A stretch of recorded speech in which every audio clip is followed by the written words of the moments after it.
வணக்கம் தமிழ் உறவுகளே. இப்போ நம்ம எந்த இடத்துக்கு போயிட்டுருக்கோம்னு நீங்கள் நினைக்கிறீங்க?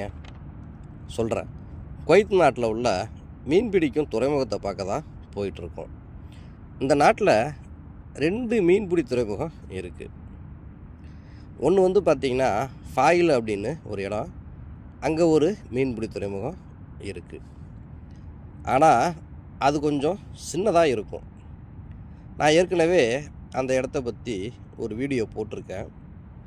பார்க்கணுன்னு விருப்பப்படுறவங்க டிஸ்கிரிப்ஷன் பாக்ஸில் லிங்க் கொடுத்துருக்கேன், பாருங்கள்.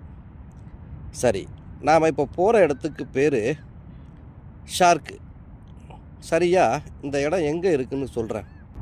நீங்கள் குவைத்தில் எந்த இடத்துல இருந்தாலும் சரி, நேராக குவைத்து சிட்டிக்கு வந்துடுங்க.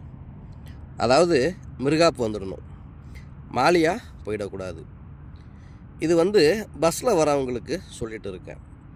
மிர்காப்பில் இறங்கி நடந்தே போயிடலாம். ஒரு 1500 மீட்டர் தூரம் தான் வரும். பீச் சைடு நடக்க ஆரம்பிச்சிடணும். அங்கே கடைகளில் கேட்டாலும் சொல்லுவாங்க ஃபிஷ் மார்க்கெட்டு எப்படி போகணும்னு. பஸ்ஸில் போகாமல் கார்லேயோ இல்லை வேறு வண்டியில் போகிறோம்னா நேராக குவைத் சிட்டிக்கு வந்துடுங்க. நீங்கள் சிட்டிக்கு வர்றதுக்கு எந்த ரோட்டை வேணும்னாலும் யூஸ் பண்ணிக்கோங்க.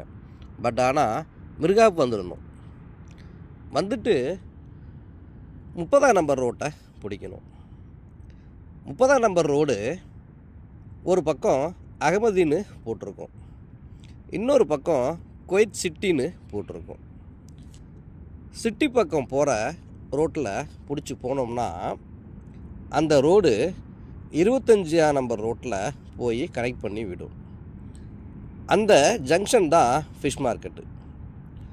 30ஆம் நம்பர் ரோடும் 25ஆம் நம்பர் ரோடும் சேர்கிற இடத்துல ஒரு சிக்னல் இருக்கும். அந்த சிக்னலுக்கு ஆப்போசிட்டில் தான் மார்க்கெட்டு இருக்குது. அதே போல் மெசிலா டு மாலியா வரைக்கும் 25ஆம் நம்பர் ரோடு கடற்கரையை ஒட்டியே போகும். நீங்கள் மெசிலாவில் ஸ்டார்ட் பண்ணி போனீங்கன்னா லாஸ்ட் எண்டில் ஃபிஷ் மார்க்கெட்டு வந்துடும். 25 ரோடும் நல்ல ஆப்ஷன் தான். இப்போ நாமளும் 25ஆம் நம்பர் ரோட்டில் தான் போயிட்டு இருக்கோம். நான் உங்களுக்கு புரிகிற மாதிரி வழி சொல்லியிருக்கேன்னு நினைக்கிறேன். நம்ம மீன் வாங்கலைனாலும் ஜஸ்ட்டு பார்க்குறதுக்கு வேண்டினாலும் போகலாம்.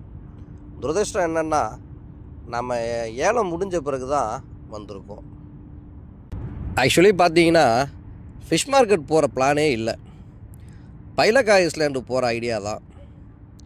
அங்கே டிக்கெட் கிடைக்கல, அதான் நாங்கள் இங்கே திரும்பிட்டோம். பைலக்கா தீவுன்றது ஓல்டு குவைத்துன்னு சொல்லுவாங்க. அந்த தீவுக்கு போகிறதுக்கு ரோடு கிடையாது. அங்கே போகிறதுக்குன்னு ஒரு சின்ன ஷிப் இருக்கும், அதில் தான் போகணும். அதுவும் நம்ம காலையில் 7:30 மணிக்கெல்லாம் டிக்கெட் வாங்க போயிடணும், இல்லைனா டிக்கெட் கிடைக்காது. நான் போகிறப்ப வீடியோ எடுத்துகிட்டு வரேன் கண்டிப்பாக. இந்த ஃபிஷ் மார்க்கெட்டில் பார்த்தீங்கன்னா குவைத்தில் பிடிக்கிற மீன் மட்டும் இல்லைங்க, சவுதியில் பிடிக்கிற மீனும் வரும். காலையில் 7 மணிக்கெல்லாம் ஏலம் ஆரம்பிச்சிடுவாங்க. மீன்கள் எல்லாமே ரொம்ப பெருசாக இருக்கும். ஏலம் எடுக்கிறது பார்த்திங்கன்னா குவைத்தி தான் அதிகமாக எடுப்பாங்க.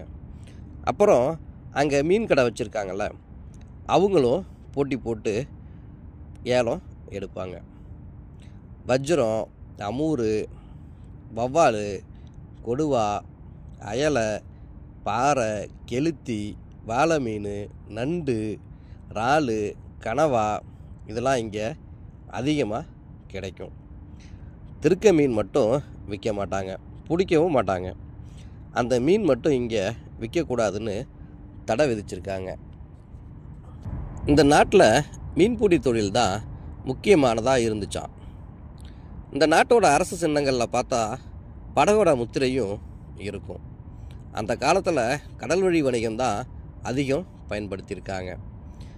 இப்போவும் கடல் வணிகம் தான் அதிகமாக இருக்குது. கச்சா எண்ணெய் ஏற்றுமதி அதிகம் இருக்குது. இந்த ஃபிஷ்ஷிங் ஹார்பர் பக்கத்துலேயே பார்த்தீங்கன்னா லக்ஸரி போட்டும் நிற்கும். இந்த லக்ஸரி போட்டை பார்க்க ரொம்பவே அழகாக இருக்கும். வார விடுமுறையில் இந்த போட்டை எடுத்துகிட்டு போவாங்க கடலுக்குள்ளார. ஒவ்வொன்றும் கோடிக்கணக்கான விலை போகும். இந்த மார்க்கெட்டுக்குள்ளே மீன் மட்டும்தான் விற்கணும்னு நினச்சிடாதீங்க. மீன்பிடி உபகரணங்களும் விற்கிறாங்க.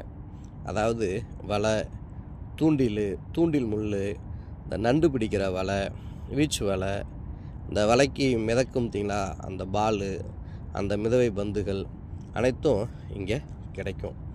அது மட்டும் இல்லை, மீன் க்ளீன் பண்ணுறதுக்கு தேவையான கத்தி, இந்த கத்திரிக்கோல், இந்த மீனோட செதிலை க்ளீன் பண்ணுறதுக்கு யூஸ் பண்ணுற இந்த கம்பி ப்ரஷ்ஷு, இந்த முள்ளாக இருக்கும் கம்பி ப்ரஷ்ஷு எல்லாமே இங்கே விற்கும். அது மட்டும்தான்னு நினச்சிடாதீங்க, காய்கறி ஷாப்பும் இருக்குது. இங்கே வந்தால் காய்கறிகளும் வாங்கிட்டு போகலாம். கருவாடும் கிடைக்குது இங்கே. வஜ்ர மீன் கருவாடு பார்த்தேன், விலை தான் ரொம்ப அதிகம்.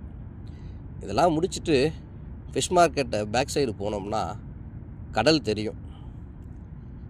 அங்கே நின்று கடலை பார்த்தா கடலுக்குள்ளே போட்டிருக்கிற பாலம் ரொம்ப அழகாக தெரியும்.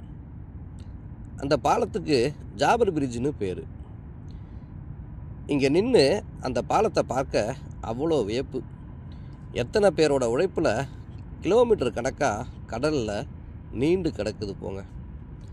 இந்த இடத்துல 200 மீட்டருக்கு கடலுக்குள்ளே போய் பார்க்க ஒரு வியூ பாயிண்ட் வச்சுருக்காங்க. நான் அங்கே போகிறதுக்கு டைம் இல்லை. நீங்கள் அங்கே போனால் போயிட்டு வந்து கமெண்டில் சொல்லுங்கள். கடல் ஓரமாக நின்று சிட்டியை பார்க்க அவ்வளோ ஒரு ரம்மியமாக இருக்குங்க. அழகுனா அவ்வளோ ஒரு அழகு. அழகழகான பில்டிங்கு குட்டையும் நெட்டையுமா வானத்தை முட்டிக்கிட்டு நிற்கிற காட்சி இருக்கே, போய் பாருங்கள், அவ்வளோ ஒரு அழகு. நன்றி.